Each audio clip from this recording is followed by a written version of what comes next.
Hi hello good morning, welcome back to my YouTube channel. ಇದು ನಿನ್ನೆ ಒಬ್ಬಟ್ಟೆಲ್ಲ ತಿಂದೈತಿ ಅಥವಾ ಹೊಸದಡ್ಕು ಮಾಡ್ತಾ ಇದೀವಿ. ಸೊ ನಾನ್ ವೆಜ್ ಬೆಳಗ್ಗೆನೆ ರೆಸಿಪಿ. ಇಲ್ಲಿ ನೋಡಿ ಮಟನ್, ಮತ್ತೆ ಇದು ಬಂದು ಸ್ಪೇರ್ ಪಾರ್ಟ್ಸ್ ಅಂದ್ರೆ ಕಾಲು, ಬೋಟಿ, ತಲೆ ಮಾಂಸ ಏನೋ ಇದೆಲ್ಲ ಹಾಕಿ ಕೊಟ್ಟಿರ್ತಾರೆ. ಸೊ ಇದು ಗುಡ್ಡೆ ಮಟನ್ ಅಲ್ವಾ, ಹಾಗಾಗಿ ಸೊ ಸ್ವಲ್ಪ ನಾನು ಬಂದು ಮಟನ್ ಬಿರಿಯಾನಿ ಮಾಡ್ತಾ ಇದ್ದೀನಿ. ಯಾವಾಗಲೂ ಚಿಕನ್ ಬಿರಿಯಾನಿನೇ ಮಾಡ್ತೀವಲ್ಲ, ಸೊ ಹಾಗಾಗಿ ಈ ಸತಿ ಮಟನ್ ಬಿರಿಯಾನಿ ಮಾಡ್ತಾ ಇದ್ದೀನಿ. ಯಾವಾಗ ಚಿಕನ್ ಬಿರಿಯಾನಿ ತಿಂದು ಬೋರ್ ಆಗಿರುತ್ತೆ.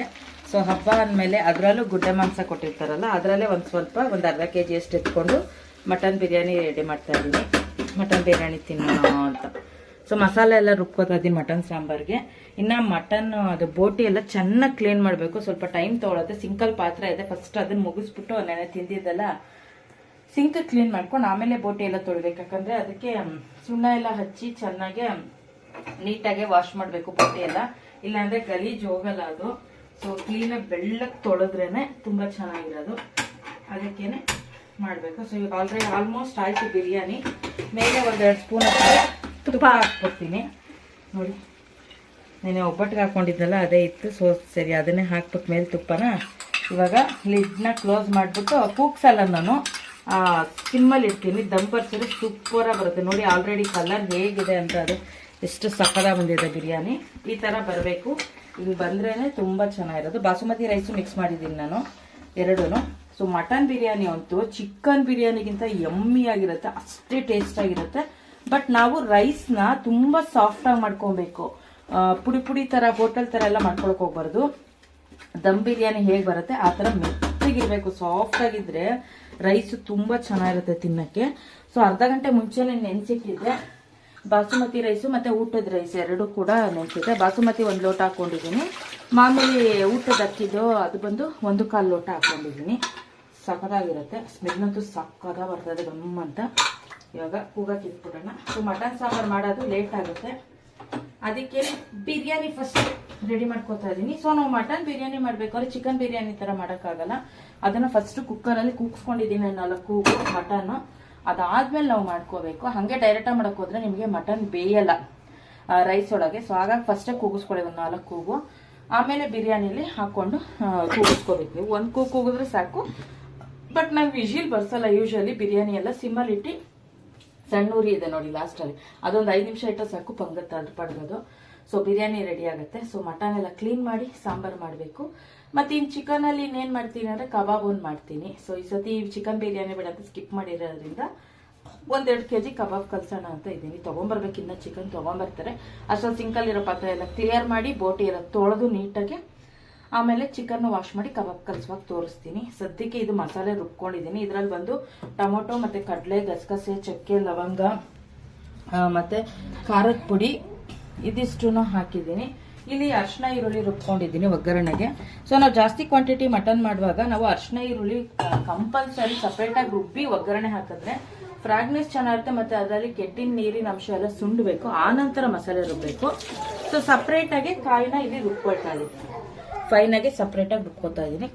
ಯಾಕೆಂದರೆ ನಾವು ಅಪರೂಪ ಅಲ್ವಾ ಮಟನ್ ಮಾಡೋದು. ಸೊ 3 kg ಅಷ್ಟು ಮಟನ್ ಇರೋದ್ರಿಂದ ನಾನು ಸಾಂಬಾರು ಜಾಸ್ತಿ ಮಾಡ್ತೀನಿ. ಯಾಕಂದ್ರೆ ಇವತ್ತು ಶುಕ್ರವಾರ ತಿಂತೀವಿ, ನಾಳೆ ಸ್ಯಾಟರ್ಡೆ ತಿನ್ನಲ್ಲ.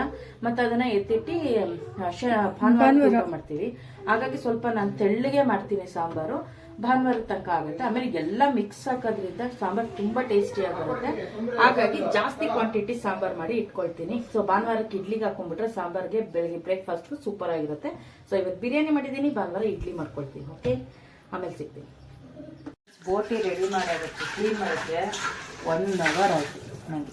1 ಅವರ್ ಅಲ್ಲ, 10 ಗಂಟೆ ಸ್ಟಾರ್ಟ್ ಮಾಡಿದೆ. ಕಾಲು ಅದು ಎಲ್ಲ ಕ್ಲೀನಾಗಿ ವಾಶ್ ಮಾಡಬೇಕು. ನೋಡಿ ಕಾಲೆಲ್ಲ ಈ ಥರ ಬೆಳ್ಳಕ್ಕೆ ತೊಳ್ಕೊಬೇಕು. ಅವ್ರೇನು ಅಷ್ಟು ಕ್ಲೀನ್ ಮಾಡಿ ಕೊಟ್ಟಿರಲ್ಲ, ನಮ್ಗೆ ಹಂಗೆ ಮಾಡೋಕ್ಕೆ ಇಷ್ಟ ಆಗಲ್ಲ. ಚೆನ್ನಾಗಿ ಚಾಕುಲೆಲ್ಲ ಒರ್ದು ಸೀದೋಗಿರುತ್ತೆ, ಅದು ಸೀಸ್ಬಿಟ್ಟಿರ್ತಾರಲ್ಲ, ಅದೆಲ್ಲ ಕ್ಲೀನ್ ಮಾಡಿ ಇಡೋಕೆ 1 ಅವರ್ ಆಯ್ತು. ಇದು ಸಪ್ರೇಟಾಗಿ ಒಗ್ಗರಣೆ ಮಾಡಿ ಇವಾಗ 1-3 ವಿಜಿಲ್ ಬರೆಸ್ತೀನಿ, ಆಮೇಲೆ ಮಟನ್ ಹಾಕ್ತೀನಿ. ಸೊ ಬಿರಿಯಾನಿ ರೆಡಿಯಾಗಿದೆ. ನನಗೆ ಮಟನ್ ಕೂಗಿಸ್ಕೊಳ್ಳೋಕ್ಕೆ ಇದು ಕುಕ್ಕರ್ ಬೇಕು, ಅದಕ್ಕೆ ಈ ಪಾತ್ರೆಗೆ ಟ್ರಾನ್ಸ್ಫರ್ ಮಾಡ್ಕೊಳ್ತೀನಿ. ಓಕೆ, ಏನೋ ಬಿರಿಯಾನಿ ಅದಕ್ಕೆ ಹಾಕ್ತೀರಾ? ಸೊ ಬಿರಿಯಾನಿ ಟ್ರಾನ್ಸ್ಫರ್ ಮಾಡೈತೆ. ನೋಡಿ ಎಷ್ಟು ಚೆನ್ನಾಗಿ ಬಂದಿದೆ ಅಂತ ಬಿರಿಯಾನಿ. ಮಟನ್ ಬಿರಿಯಾನಿ ರೆಡಿ ಆಯಿತು. ಇವಾಗ ಸಾಂಬಾರು ರೆಡಿ ಮಾಡ್ಕೊಂಬಿಡೋಣ. ಇದು ಮುಚ್ಚಳ ಸೊ ಈಗ ಅರಿಶಿನ ಈರುಳ್ಳಿ ಹಾಕಿ ಇದನ್ನು ಫ್ರೈ ಮಾಡ್ಕೊಳ್ತಾ ಇದ್ದೀನಿ. ಬೋಟಿ, ಕಾಲು, ತಲೆ ಮಾಂಸ ಇದು ಒಂದರಲ್ಲಿ ಕೂಗಿಸ್ಕೊತಾ ಇದ್ದೀನಿ. ಇಲ್ಲಿ ಬರೀ ಮಟನ್ನು ಇದು ಸಪ್ರೇಟಾಗಿ ಅರಿಶಿನ ಈರುಳ್ಳಿ ಕೂಗಿಸ್ಕೊತಾ ಇದ್ದೀನಿ. ಯಾಕೆ ಹಿಂಗೆ ಸಪ್ರೇಟಾಗಿ ಮಾಡ್ತಾ ಇದ್ದೀನಿ ಅಂದರೆ ಮಟನ್ಗೆ ನಾವು ಜಾಸ್ತಿ ಕೂಗ್ಸೋ ಅವಶ್ಯಕತೆ ಇಲ್ಲ. ಜಾಸ್ತಿ ಬೆಂದೋಗ್ಬಿಟ್ರೆ ಅದು ಚೆನ್ನಾಗಿರಲ್ಲ ತಿನ್ನೋಕ್ಕೆ. ಹಾಗಾಗಿ ಇದೊಂದು 3 ವಿಷಿಲ್ ಬರ್ಸ್ತೀನಿ ಸಾಕು. ಇದು ಮಾತ್ರ ಒಂದು 5-6 ವಿಷಿಲ್ ಬರ್ಸ್ತೀನಿ, ಯಾಕಂದರೆ ಕಾಲೆಲ್ಲ ಚೆನ್ನಾಗಿ ಬೇಯಬೇಕು ಮತ್ತು ಬೋಟಿ ಇದೆಲ್ಲ ಚೆನ್ನಾಗಿ ಬೇಯಬೇಕು. ಹಾಗಾಗಿ ಇದು ಸಪ್ರೇಟಾಗಿ ಮಾಡ್ತಾಯಿದ್ದೀನಿ. ಇವೆರಡು ಒಟ್ಟಿಗೆ ಮಾಡಿದ್ರೆ ಇದು ಬೆಂದೋಗುತ್ತೆ, ಇದು ಕ್ಲೀನಾಗಿ ಬೇಯಲ್ಲ. ಅದಕ್ಕೆ ಇದು ಸಪ್ರೇಟಾಗಿ ಚಿಕ್ಕ ಕುಕ್ಕರಲ್ಲಿ ಕೂಗಿಸ್ಕೊತಾ ಇದ್ದೀನಿ. ಇದು ದೊಡ್ಡ ಕುಕ್ಕರಲ್ಲಿ ಸಪ್ರೇಟಾಗಿ ಕೂಗಿಸ್ಕೊಂಡು ಎರಡನ್ನೂ ಒಟ್ಟಿಗೆ ಮಿಕ್ಸ್ ಮಾಡಿನೇ ಸಾಂಬಾರು ಮಾಡೋದು. ಫಸ್ಟು ಚೆನ್ನಾಗಿ ಬೇಯಿಸ್ಕೋಬೇಕಲ್ವಾ, ಹಾಗಾಗಿ ಇದಕ್ಕೂ ಉಪ್ಪು ಮತ್ತು ಅರಿಶಿನ ಈರುಳ್ಳಿ ಎರಡಕ್ಕೂ ಹಾಕಿದ್ದೀನಿ ಡಿವೈಡಾಗಿ. ಎರಡು ಕೂಗಲಿ, ಇದು ಕಡಿಮೆ ಕೂಗಿಸ್ಕೊಳ್ತೀನಿ, ಇದು ಜಾಸ್ತಿ ಕೂಗಿಸ್ಕೊತೀನಿ ಅಷ್ಟೇ. ಆವಾಗ ಫೈನಾಗಿ ಬೇಯುತ್ತೆ. ಇಲ್ಲಾಂದರೆ ಕಾಲು ಮತ್ತು ಬೋಟಿ ಇದೆಲ್ಲ ಅಷ್ಟು ಕ್ಲೀನಾಗಿ ಬೇಯೋದಿಲ್ಲ, ಅರ್ಧಂಬರ್ಧ ಬೆಂದರೂ ಚೆನ್ನಾಗಿರಲ್ಲ ಟೇಸ್ಟು. ಅದಕ್ಕೆ ಸಪ್ರೇಟಾಗಿ ಮಾಡ್ಕೊತಾ ಇದ್ದೀನಿ. ಇನ್ನು ಮಟನ್ ಜಾಸ್ತಿ ಬೆಂದುಬಿಟ್ರೆ ಅದು ತಿನ್ನಕ್ಕೆ ಚೆನ್ನಾಗಿ ಬರಲ್ಲ, ಎಲ್ಲ ಒಂಥರ ನಾರ್ಮಲ್ ಥರ ಬಿಟ್ಕೊಂಡ್ಬಿಡುತ್ತೆ. ಅದಕ್ಕೆ ಇದೇನು ಜಾಸ್ತಿ ಕೂಗಿಸೋ ಅವಶ್ಯಕತೆ ಇಲ್ಲ. ಇಲ್ಲಿ ಬಂದು ಚರ್ಬಿ ಕೊಟ್ಟಿದ್ದಾರೆ. ಇದು ಸ್ವಲ್ಪನೇ ಕೊಟ್ಟಿರೋದು. ಇದನ್ನು ಅದ್ರ ಜೊತೆ ಮಿಕ್ಸ್ ಮಾಡಬಾರ್ದು. ಮಿಕ್ಸ್ ಮಾಡಿಬಿಟ್ರೆ ಎಲ್ಲ ಜಿಡ್ಡು ಕುಕ್ಕರ್ಗೆಲ್ಲ ಅಂಟ್ಕೊಂಡ್ಬಿಡುತ್ತೆ. ಸಾರು ಮಳ್ಳುವಾಗ ಲಾಸ್ಟಲ್ಲಿ ಹಾಕ್ಕೊಳ್ತೀನಿ. ಒಂದು 10 ಮಿನಿಟ್ಸ್ ಇರುವಾಗ ಹಾಕಿದ್ರೆ ಸಾಕದು. ಸೊ ಚರ್ಬಿ ಸ್ವಲ್ಪನೇ ಕೊಟ್ಟಿರೋದ್ರಿಂದ ಪರವಾಗಿಲ್ಲ. ಕೆಲವೊಂದು ಕಡೆ ಚರ್ಬಿ ಜಾಸ್ತಿ ಕೊಟ್ಬಿಡ್ತಾರೆ, ಸೊ ಇಲ್ಲಿ ಕಡಿಮೆ ಕೊಟ್ಟಿದ್ದಾರೆ. It's okay. ಆಯಿತು, ಇವಾಗ ಮುಚ್ತೀನಿ, ಹೋಗ್ಲಿ. ನೋಡಿ ಗಾಯ್ಸ್, ತಿನ್ನಲ್ಲ ಅಂತ 2 ರೌಂಡ್ ಮಟನ್ ಬಿರಿಯಾನಿ ಯಾಕಂತ ತಿಂತವಳು ಇವಳು. ಆಗಲ್ಲ ಅಂದ್ಬಿಟ್ಟು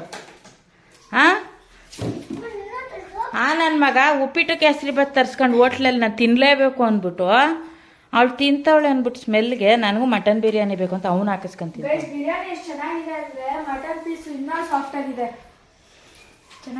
ತಿಂತ ಕೂತವಳೆ ಎಕ್ಸಾಮ್ಗೆ ಓದೋದು ಬಿಟ್ಟು.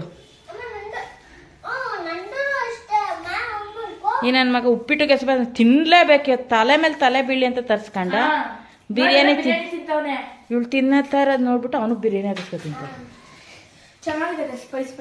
ನೋಡಿ ನಮ್ಮ ಮನೆ ಹುಡುಗರ ಕತೆ ಇದೆ. ತಿನ್ನಲ್ಲ ಅನ್ಬಿಡೋದು. 3 ಪೀಸ್ ಹಾಕಿಸ್ಕೊಂಡ ಮಟನ್ ಪೀಸ್. ಫಸ್ಟ್ 1-2 ಹಾಕಿಸ್ಕೊಂಡಿದ್ದೆ, ಆಮೇಲೆ ಇನ್ನ ಹಾಕಿಸ್ಕೊಂಡೆ. ಸೊ ಗಾಯ್ಸ್, ಮಟನ್ ಸಾಂಬಾರ್ ಕುದೀತಾ ಇದೆ. 2 ಕುಕ್ಕರ್ ಅಲ್ಲೇ ಇದೆ, ವಾಶ್ ಮಾಡಬೇಕು. ಬೋಟಿ ಮತ್ತು ಮಟನ್ ಬೇಯಿಸಿರೋದು. ನೀವು ನಾನು ಹೇಳ್ದಂಗೆನೆ ಸಪ್ರೇಟಾಗಿ ಬೇಯಿಸ್ಕೊಂಡು ಮಾಡಿ, ತುಂಬ ಚೆನ್ನಾಗಿ ಬರುತ್ತೆ.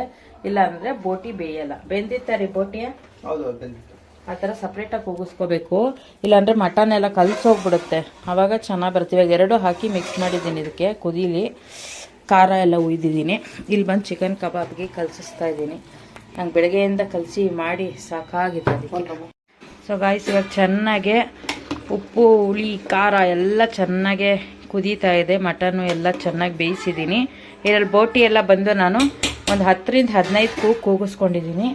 ಈ ಥರ ಚೆನ್ನಾಗಿ ಕೊತ ಅಂತ ಕುದಿಯುವಾಗ ಈ ಟೈಮಲ್ಲಿ ಚರ್ಬಿ ಹಾಕ್ಬಿಟ್ಟು ಒಂದು 15 ನಿಮಿಷ ಬೇಯಿಸಿದ್ರೆ ಸಾಕು, ಇದು ಬೆಂದ್ಕೊಳ್ಳುತ್ತೆ. ಸೊ ನಾನು ಅದಕ್ಕೆ ಜಾಸ್ತಿ ಎಣ್ಣೆ ಏನೂ ಹಾಕಿಲ್ಲ, ಯಾಕಂದರೆ ಚರ್ಬಿನೇ ಎಣ್ಣೆ ಬಿಡುತ್ತೆ. ಜಾಸ್ತಿ ಎಣ್ಣೆ ಹಾಕಿದ್ರೆ ತಿನ್ನಕ್ಕೆ ಚೆನ್ನಾಗಿರಲ್ಲ. ಆ ಕೊಲೆಸ್ಟ್ರಾಲ್ ಬಿಡುತ್ತಲ್ಲ, ಅದೇ ಟೇಸ್ಟ್ ಕೊಡುತ್ತೆ. ಅದು ಅಲ್ಲದೆ ಜಾಸ್ತಿ ಚರ್ಬಿ ಇಲ್ವಲ್ಲ, ಹಂಗಾಗಿ ಜಾಸ್ತಿ ಜಿಡ್ಡು ಬಿಟ್ಕೊಳ್ಳಲ್ಲ. ಸೊ ನಾನು ಈ ಕನ್ಸಿಸ್ಟೆನ್ಸಿಲಿ ಮಾಡಿದ್ದೀನಿ ನೋಡಿ. ನಮ್ಗೆ ಈ ಥರ ಇರಬೇಕು. ಜಾಸ್ತಿ ತಿಕ್ನೆಸ್ ಇದ್ದರೆ ಇಷ್ಟ ಆಗಲ್ಲ ಸಾಂಬಾರು. ನೋಡ್ತಾ ಇರ್ಬೋದು ಮಟನು ಎಷ್ಟಿದೆ, ಸಾಂಬಾರು ಎಷ್ಟಿದೆ ಅಂತ. ಮಟನ್ ಕಾಣಬೇಕು ಮೇಲೆ, ಅಷ್ಟು ಸಾಂಬಾರು ಮಾಡ್ಕೊಳ್ಳಿ. ಜಾಸ್ತಿ ಸಾಂಬಾರು ಮಾಡಿಕೊಂಡು ಮಟನ್ ಕಡಿಮೆ ಇದ್ದರೂ ಟೇಸ್ಟ್ ಇರಲ್ಲ. 2 ಈಕ್ವಲ್ ಆಗಿರಬೇಕು. ಈ ಥರ ಮೇಲೆ ಮಟನ್ ಕಾಣ್ತಾ ಇದೆಯಲ್ಲ, ಆ ಲೆವೆಲ್ಗೆ ಇರಬೇಕು. ಆಮೇಲೆ ಇನ್ನೊಂದು ಏನಂದರೆ, ಇಲ್ಲಿ ಮಧ್ಯದಲ್ಲಿ ಸಾಂಬಾರು ಕುದೀತಾ ಇದೆ ನೋಡಿ. ಈ ಥರ ಕುದ್ರೆ ಉಪ್ಪು ಖಾರ ಎಲ್ಲ ಕರೆಕ್ಟಾಗಿದೆ ಅಂತ. ಸ್ವಲ್ಪ ನೊರೆ ಥರ ತುಂಬಿಕೊಂಡ್ರೆ ಸ್ವಲ್ಪ ಸಾಲ್ಟ್ ಕಡಿಮೆ ಇದೆ ಅಂತ ಅನಿಸುತ್ತೆ.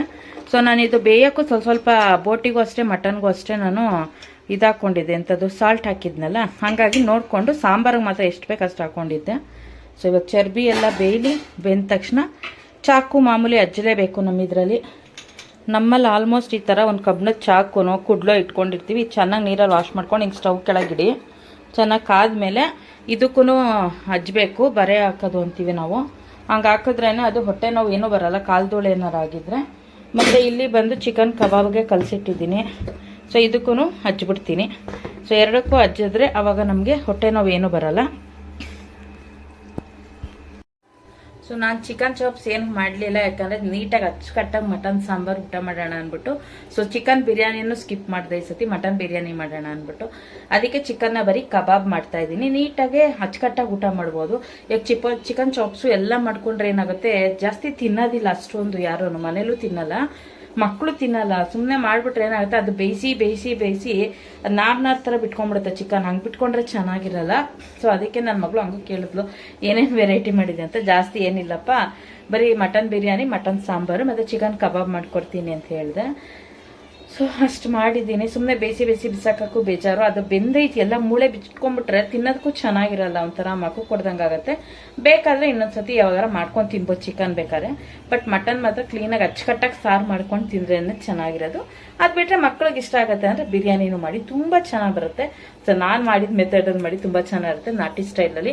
ಬೇರೆ ಯಾವುದು ಮುಸ್ಲಿಂ ಬಿರಿಯಾನಿ, ಹೈದರಾಬಾದ್ ಬಿರಿಯಾನಿ ಈ ಥರ ಏನೂ ಟ್ರೈ ಮಾಡೋಕ್ಕೆ ಹೋಗ್ಬಿಡಿ. ಮಟನಲ್ಲಿ ಅಚ್ಚುಕಟ್ಟಾಗಿ ನಾಟಿ ಸ್ಟೈಲ್ ಮಾಡಿ ಸೂಪರಾಗಿ ಬರುತ್ತೆ. ಮಕ್ಕಳು ಮನೇಲಿ ಎಲ್ಲ ತುಂಬ ಇಷ್ಟಪಟ್ಟು ತಿಂತಾರೆ. ಸೊ ನಾನು ವೇಸ್ಟ್ ಆಗುವಂಥದ್ದು ಏನೂ ಮಾಡಲ್ಲ. ಮಕ್ಕಳು ಅಚ್ಚುಕಟ್ಟಾಗಿ ಊಟ ಮಾಡಬೇಕು, ನಾವು ಅಚ್ಚುಕಟ್ಟಾಗಿ ಊಟ ಮಾಡಬೇಕು, ಆ ಥರ ರೆಸಿಪಿಗಳೇ ನಾನು ಮಾಡೋದು. ಏನೋ ಮಾಡೋಕ್ಕೆ ಹೋಗಿ ಏನೋ ಆಗಿ ಬಿಸಾಕೋದೆಲ್ಲ ನಂಗೆ ಇಷ್ಟ ಆಗಲ್ಲ. ಯಾಕಂದರೆ ತುಂಬಾ ಕಾಸ್ಟ್ಲಿ ಇದೆ ಮಟನ್ ರೇಟು, ನಿಮಗೂ ಗೊತ್ತಿದೆ. ಹಾಗಾಗಿ ಆದಷ್ಟು ಕೇರ್ಫುಲ್ಲಾಗಿ ಮಾಡಿ, ವೇಸ್ಟ್ ಮಾಡೋ ಹಂಗೆ ಮಾಡೋಕ್ಕೆ ಹೋಗ್ಬಿಡಿ ಅಷ್ಟೇ.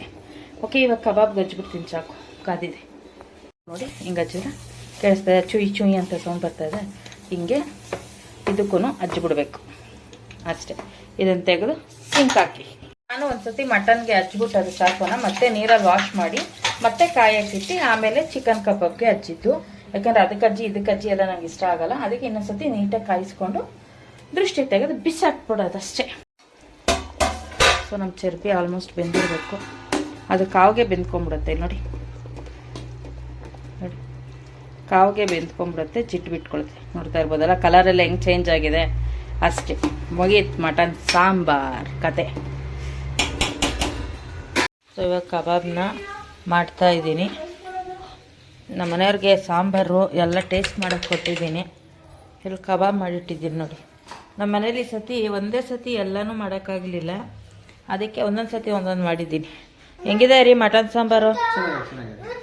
ಬೆಂದಿದೆಯಲ್ಲ? ಏನು ಕೊಡಿಸುತ್ತೆ ನಿನ್ನ ಗಿಫ್ಟಿಗೆ? ಬೆಂಕಿ ಹಾಕ, ಹೊಟ್ಟೆ ತುಂಬ ಮಾಂಸ ಮಾಡಿದ್ದೀನಿ. ಇವಂದು ಬರ್ರಿ ಇದೇ ಆಗೋಯ್ತು. ಹೊಟ್ಟೆ ತುಂಬ ಊಟನೇ ಮಾಡಲ್ಲ, ಬರೀ ತಲಹಾರಟನೇ ಮಾಡ್ತಾನೆ. ಫೇಸ್ ಪ್ಯಾಕ್ ಹಾಕ್ಕೊಂಡಿದ್ದಾರೆ ಮೇಡಮ್. ನಮ್ಮನೆ ಹೊಸ್ತಡ್ಕು ಫುಡ್ ರೆಡಿಯಾಗಿದೆ. Mutton sambar, biryani, kebab and salad, ಇದಿಷ್ಟು ಇವತ್ತು ನಮ್ಮ ಮನೇಲಿ ಮಾಡಿರುವಂಥ ಡಿಶಸ್ಸು. ಚಿಕನ್ ಚಾಪ್ಸ್ ಒಂದು ಮಾಡಿಲ್ಲ, ಬೇಡ ಅಂದ್ಬಿಟ್ಟು ನಾವೇ ಸ್ಕಿಪ್ ಮಾಡಿದ್ದೀವಿ. ಓಕೆ, ಹೊಸ್ತಡ್ಕಿನ ಶುಭಾಶಯಗಳು ಎಲ್ಲರಿಗೂ. ಸಿಗೋಣ ಮುಂದಿನ ಬ್ಲಾಗಲ್ಲಿ. ಬಾಯ್ ಬಾಯ್, ಟಾಟಾ.